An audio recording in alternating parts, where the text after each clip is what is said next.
अस्सलाम वालेकुम।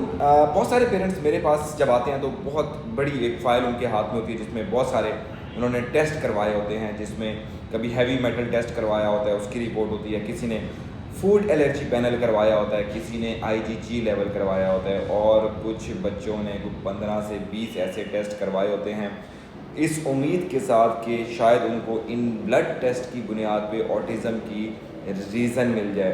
तो सबसे पहले एक बात समझ लीजिएगा कि ऑटिज़म का डायग्नोसिस किसी भी ब्लड टेस्ट से नहीं होता।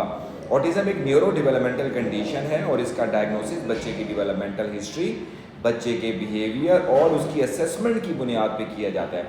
अब बात मैं करता हूँ हैवी मेटल के बारे में। बहुत सारे पेरेंट पूछे हैं डॉक्टर साहब रिपोर्ट में हैवी मेटल जैसे मरकरी है या लेड है तो उसका बॉर्डर लाइन लेवल है, यानी ये अपर लिमिट है 10 तो इसका 9.6 आया हुआ है या 10.1 आया हुआ है, तो ये ऑटिज़म की वजह हो सकती है, इसलिए हमने टेस्ट करवा लिया, देखें जी हमें वजह पता चल गई। तो मेरा जवाब होता है कि हर बॉर्डर लाइन रिपोर्ट का मतलब डिजीज़ नहीं होता। लेबॉर्ट्रीज़ के जो पैरामीटर्स हैं वो प्लस माइनस होते हैं, कुछ values 1 2 3 value up and down हो सकती है, उनके यूनिट्स भी डिफरेंट हो सकते हैं।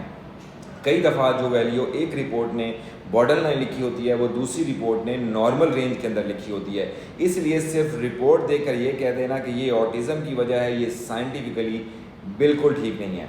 अगर किसी बच्चे को वाकई ही लेड पॉइजनिंग है, उसको हैवी मेटल का एक्सपोजर होता है तो उसके लिए हिस्ट्री इंपॉर्टेंट है।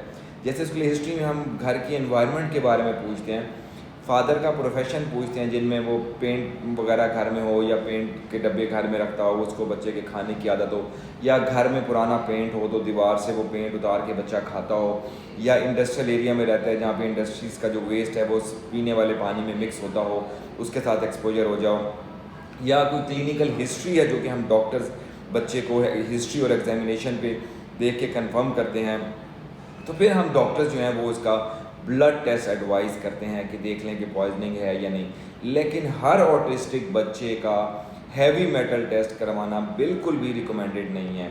और एक बात जिस पे मुझे ज़्यादा परेशानी होती है कि मेरे पास बहुत सारे बच्चे वो आते हैं जो किसी डॉक्टर से नहीं बल्कि किसी रैंडम बंदे से या सोशल मीडिया ग्रुप से या इवन किसी स्पीच थेरेपिस्ट से या ऑक्यूपेशनल थेरेपिस्ट से या बिहेवियल थेरेपिस्ट से जो है ब्लड टेस्ट लिखवा के आए होते हैं। तो थेरेपिस्ट तो हमारी फील्ड में बहुत ज़्यादा इंपॉर्टेंट है, डेवलपमेंटल एंड बिहेवियल पीडियाट्रिक्स में सारा काम सारी मेहनत इनकी होती है, लेकिन मैं इनसे भी रिक्वेस्ट करूँगा कि आप प्लीज़ बच्चों के जो है गैर ज़रूरी ब्लड टेस्ट जो है वो ना रिकमेंड करें। अगर आपको कोई बच्चे में लेट से कोई इशू लगता भी है तो आप उसको डॉक्टर के पास भेजें। जैसे कल मेरे पास एक बच्चा किसी स्पीच थेरेपिस्ट ने भेजा हुआ था, वो खातून थी, मेरे ज़हन में उस टाइम उनका नाम नहीं है, कि मुझे लग रहा है कि बच्चे का शायद टंग टाई है या मुझे इसके थ्रॉट में कोई इशू लग रहा है, तो आप डॉक्टर नुमान को जाके चेक करवा लें। अब उन्होंने अपना एक बड़ा जायज़ काम किया, उन्होंने अपना फ़र्ज़ अदा किया कि उनको कोई इशू लगा, उन्होंने मेरे पास भेज दिया, मैंने बच्चे को कंप्लीट एग्जामिन किया, उसका स्पीच प्रोडक्शन यानी स्पीच डिले के साथ तो ताल्लुक़ नहीं था, लेकिन क्वालिटी ऑफ वॉइस के साथ कुछ ऐसा इशू है खैर उनके साथ ताल्लुक़ था। बहरहाल मैंने उन्हें समझा के भेज दिया। तो इसलिए इस चीज़ का आपने ख्याल रखना है। थेरेपिस्ट जो हैं वो अपनी फील्ड के एक्सपर्ट होते हैं, जो काम उनको आता है वो मैं भी नहीं कर सकता। स्पीच थेरेपिस्ट है जैसे अच्छी थेरेपी देगा मैं नहीं दे सकता। ऑक्यूपेशनल थेरेपिस्ट है वो सेंसरी इशू स्किल पे काम कर सकता है, वो इनकी एक्सपर्टीज़ है। साइकोलॉजिस्ट है जो बिहेवियर असेसमेंट करवाता है वो सिर्फ बिहेवियर पे काम कर सकते हैं और बहुत अच्छा काम कर सकते हैं, वैसा काम मैं नहीं कर सकता। तो हर एक को अपनी डोमेन के अंदर जब वो काम करते हैं तो आउटकम ज़्यादा आता है। इस तरह जब मेडिकल इन्वेस्टिगेशन का कोई फैसला करना होता है तो मेरा ख्याल है कि डॉक्टर की क्लिनिकल असेसमेंट के बाद ये चीज़ें होनी चाहिए और बग़ैर किसी वजह के किसी भी बच्चे को ब्लड टेस्ट नहीं लिख के देना चाहिए, क्योंकि इससे सिर्फ पैसा ही ज़ाया नहीं होता बल्कि कभी कभार अननेसेसरी ट्रीटमेंट शुरू हो जाती है। और याद रखें कि कोई भी ट्रीटमेंट स्टार्ट हो रही है तो ज़रूरी नहीं है कि वो ट्रीटमेंट जो है बेज़रर हो, उसका नुकसान ना हो। मैंने ये भी देखा है कि ये हैवी मेटल टेस्टिंग करा के मेटल डिटॉक्सिफिकेशन या चिलेशन थेरेपी शुरू की जाती है और इससे ऑटिज़म की ट्रीटमेंट को बेसिकली प्रमोट किया जा सकता है कि हम चिलेशन थेरेपी करते हैं।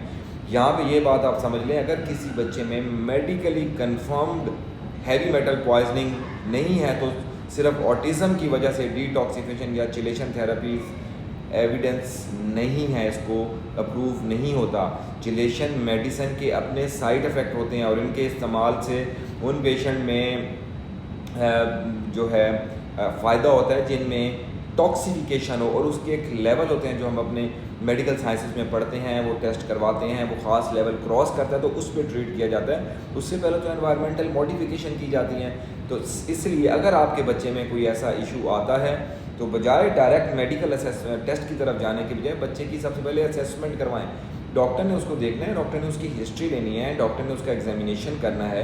उसके बाद अगर उसको महसूस होगा तो वो बॉडी की कंडीशन के मुताबिक बच्चे को टेस्ट लिख के दे सकता है। हो सकता है वो टेस्ट ऑटिज़म में फ़ायदेमंद हो, लेकिन वो जब डॉक्टर देखेगा उसकी इंडिकेशन होगी तो वो करेगा। याद रखिए कि हर ब्लड टेस्ट ज़रूरी नहीं होता, और हर बॉर्डर लाइन रिपोर्ट या एबनॉर्मल रिपोर्ट या जिसमें वैल्यू अप एंड डाउन वो ऑटिज़म की कॉज नहीं होती। और सबसे इम्पॉर्टेंट ये है कि हर ऑटिस्टिक बच्चे को हैवी मेटल डिटॉक्सिफिकेशन की ज़रूरत नहीं होती।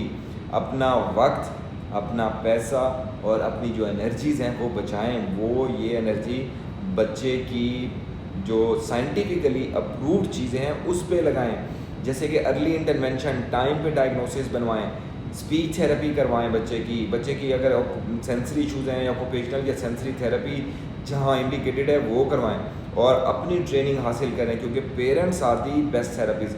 वो बच्चे बेहतर होते हैं जिनके पेरेंट्स बच्चों के साथ बहुत ज़्यादा मेहनत करते हैं। तो जब भी आज के बाद किसी सोशल मीडिया प्लेटफॉर्म पे या कहीं पर भी आप कोई ऐसी बात सुनते हैं तो काइंडली ये मैसेज उनके साथ लाजमी शेयर कीजिएगा, ताकि वालिदैन को गैर ज़रूरी फटीक में ना डाला जाए। Thank you.